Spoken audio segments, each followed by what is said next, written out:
8th of May 2014, I took a trip over to the Maudsley Learning Centre to attend an event called An Evening of Wellness, Your Mind and Your Health. This event ran as part of the Mental Health Awareness Week 2014, and Together We Can hosted an evening of talks and performances to showcase some of the projects supported by the Maudsley Charity for the benefit of service users and the local community. And we basically heard from 4 projects, being the SLAM Recovery College, SLAM standing for South London and Maudsley. Now, the Recovery College, which uses a recovery-based approach to provide a range of educational courses and resources to people with experiences of mental illness, from service users to their family, friends and the SLAM Trust staff. The next project that was showcased at this event was called Hearing Things, and basically this is a drama program in collaboration with NHS clinicians and patients, which aims to explore the stories of those receiving and providing mental health care. We then got to hear from the Anxiety Arts Festival, London 2014, which is a new ambitious London-wide arts and mental health festival curated by the Mental Health Foundation. And last but not least was the Mind and Soul Choir. Now, this is an open community choir which aims to break down barriers associated with mental health and improve individuals' well-being through singing. But before I continue, let me explain just a bit more on the Mental Health Awareness Week 2014. And this is backed and pushed by the Mental Health Foundation, which runs the Mental Health Awareness Week 2014, and this usually takes place from the 12th to the 18th of May. This year's theme is on anxiety. The idea behind the Awareness Week is to raise awareness, hence the name being Anxiety Awareness Week, and following those suffering mental ill health, especially those suffering from anxiety, to speak up and be recognized in the aim to reduce stigma. The theme of each year, I believe, tends to change. And if you want to find a bit more about the Mental Health Foundation and what they're doing to raise awareness and some of the projects that they're working on, you can check out their site, which is www.mentalhealth, being all one word, .org.uk. A bit more on the Mental Health Foundation. Basically, they are committed to reducing the suffering caused by mental ill health and to help everyone lead mentally healthier lives. Now, they help people to survive, recover from and prevent mental health problems, and they do this by carrying out research, developing practical solutions for better mental health services, and campaigning to reduce stigma and discrimination by promoting better mental health for us all. Well, let's get on with the event. The event took place over at the Maudsley Learning Centre, also known as the Ortis, and the event started around 6 p.m. and lasted until 8 p.m. And as I arrived, I visited the usual stalls. I first checked out the Recovery College stall and spoke to Tony Holmes, the operation manager of the SLAM Recovery College. I then checked out a few other stalls, and another one was the SLAM's patient information stall, and I picked up some booklets and leaflets to read up on, and spoke to Anna Sexton, who is the Learning and Community Involvement Curator for the Anxiety Arts Festival. And she told me of some good events to check out during the Anxiety Arts Festival. After reading a few more leaflets and booklets, I was given the latest edition of the magazine Together, which is the Spring 2014 edition. But what is this magazine called Together? Well, this is basically from an organisation called Together We Can, which is a fundraising partnership for Guy's and St Thomas's Hospital, King's College Hospital, Evelina London Children's Hospital, and the South London and Maudsley Hospitals. With the academic partner King's College London together, these organisations are King's Health Partners, and you can check out their site, which is www.togetherwecan, that's all one word, .org.uk. So after chatting to some presenters and those attending the event the actual event began to start, and first we got an opening talk from Paul Mitchell, who is the director of the Maudsley Charity. He talked about the Maudsley Charity and what it does, and basically the Maudsley Charity invests in and promote projects and research that make a tangible difference to the statement and care of the mental health service users, both at SLAM and across London and the UK. And you can view more information at their site, which is www.maudsleycharity.org. Paul Mitchell also spoke about what Anxiety Week is basically all about and how anxiety affects us all. Remember, there's levels of anxiety, but he mentioned that the main focus is usually on severe anxiety. He spoke about how this event will showcase the projects that are funded by the Maudsley Charity. And to get on with it, the first showcase was from the SLAM Recovery College. Following from the success of the 2 pilot schemes the SLAM Recovery College ran last year, being 2013, they are delighted to announce that their launch for the spring and summer term of 38 courses and workshops delivered at 9 venues across the borough of Southwark, Lambeth, Lewisham and Croydon, as well as the Bethlehem Royal Hospital. Now, the Recovery College term begins on the 29th of April 2014 and runs through to the 22nd of July 2014. But first we got to hear from the operations manager, Tony Holmes. We got to hear from his story and how he got involved in the Recovery College, and he actually told us how he developed addiction difficulties which cost him so much, and how he got on the involvement register, which is basically what SLAM actually runs, in order to help those recover, as he was also using the mental health recovery services, and doing such a role made such a big difference in his life. He felt that focusing on symptoms is just not enough. We need emotional help, control and opportunity. And thanks to SLAM since 2006 and to Rachel Shepherd for that provided him with so much help. He actually has been volunteering since 2010, working with Gabriel Richards, and this made him feel part of the human race again.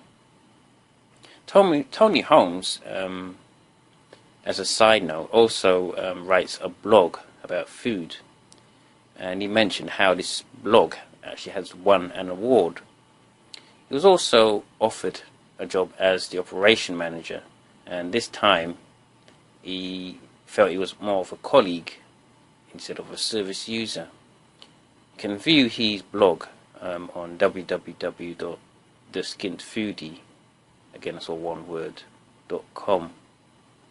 Next we had Gary Leeson, who is the peer recovery trainer, spoke about his journey. Gary spoke about how he recovered from addiction, but felt that there was how there was darkness before dawn, and he believed there was a gift of desperation where he tried everything, but although he was grateful for it, he ended up using the home treatment teams and using the day services, which was a great help. He did some work as well within the involvement register, and he met a lot of exciting people. The whole journey has been unpredictable, but he loved sharing it, and he had a passion for peer support and was thankful for the efforts made by Penelope Dow, who actually helped him provide the peer support. Gary mentioned how the past became an asset in helping others who are still struggling. Gary mentioned that he also writes a journal in order to search and look for the transition. And as I mentioned, he's the peer recovery trainer. He now works for the SLAM Recovery College. However, he feels that the journey continues. Next to speak was Gillian Ashwood, and she's also a peer recovery trainer. And she also works on the involvement register. She worked with the clinical audit team of 111 Denmark Hill and felt so welcomed there. She delivered training as corporate inductions, and she feels she was putting something back into the service from her own experiences. Gillian recently talked on Radio 3 about her experiences, and since all what has happened, there's been such a change that in the past she would not have talked about this. Lastly, we had Kirsty Giles, the actual manager of the Recovery College, spoke, and Kirsty felt that service users, carers and staff give and get value from the experiences the Recovery College provides. Now, the Recovery College is advertising for associate peer trainers and more co-production on courses, and they need more people involved. But in the meantime, you can check out the Slam Recovery College website on www.slamrecoverycollege.co.uk. Next up to speak was Jim Pope, the artistic director of the second project that was showcased that evening, and this project was called Hearing Things. Now, Jim spoke about how from prison beginnings, how he was involved in hearing young offenders' stories, and they were angry about being rejected by society, and it was difficult to try and get them to focus. However, after a while, through a game, things began to settle down, and Jim got an idea. Now, the game made such a difference that this led to a project called Hearing Things, as from what I remember, which basically is a drama program involving collaboration between the Playing On theatre company, NHS clinicians and residents of the Homerton Hospital, drawing together the stories of those receiving and providing mental health care. People often fear the stigma and mistreatment from mental health workers, and this program will look into the journey from when they had been admitted, received diagnosis and prescribed medication, and began talking therapy to returning back to the community. Those involved in the project, which Jim mentioned, gained focus on their lives, moved on to employment, were more confident, and gained new skills.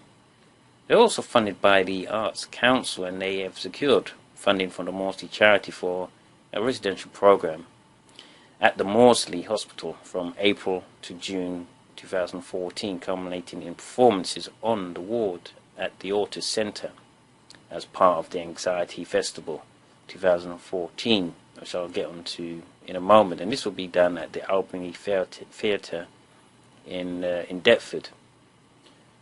You can check out more about Playing On, and their site is playingon.org.uk. The third showcase was the 2014 Anxiety Arts Festival, and I've mentioned them a few times. But here we had Errol Francis, the festival director, gave just a small talk about the festival. Basically, the Anxiety Arts Festival 2014 is a London-wide arts festival. It is curated by the Mental Health Foundation. I've mentioned them before, and this basically takes place throughout June. The festival explores anxiety, and it's looking at its causes. It affects all our lives and how it can act as a creative force. And it brings together leading and emerging artists to address anxiety from different angles, from medical, social and historical perspectives to individual and collective and contemporary viewpoints. The Anxiety Arts Festival 2014 brings basically a dynamic program of visual art, film, performance, music, dance, theatre and talks spanning venues across London, including leading arts organisations, universities, healthcare institutions and community centres. They also spoke about how they link up with some established art centres throughout London. After Errol spoke, we had Anna Sexton, who I spoke to earlier, and who is the Learning and Community Involvement Curator, and she spoke about mental health awareness training and how that's helped push through what the Anxiety Arts Festival does and provides. And she spoke how they set some plays again in some prisons, and she actually hoped that they can actually, some of the prisoners in those prisons can put on plays to further audiences. They also try to set up community choirs, and they do care for the people who they work with and hope that those who view those plays will have a good experience of the festival. Now you can visit more information off their site, which is www.anxiety2014.org. The last project of the evening was the Mind and Soul Choir, where the choir was introduced by Lee Conwright. I hope I got his name right. He was the singer, choir director, and vocal and songwriter. And the Mind and Soul Choir was founded as a way of promoting mental well-being and reducing some of the stigma surrounding mental illness through singing. And they are currently supported by the Maudsley Charity. However, the choir meets every Wednesday evening from 6 until 7 at the gym, in the gym at the Maudsley Hospital, Denmark Hill. No experience is necessary because everyone can sing. Membership is free, although donations are welcome, and they're open to staff and service users of the Maudsley, even their friends, family and carers, and anyone in the area actually in the SE5 who wants to express their joy through singing. Now the choir gave us 2 songs, but what I'll do is I'll just present the first song that they sang, which is Across the Western Ocean.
Can check out a bit more about the Mind and Soul Choir, which is on Lee Conwright's site, which is www.lee-conwright.com/mind-soul-choir.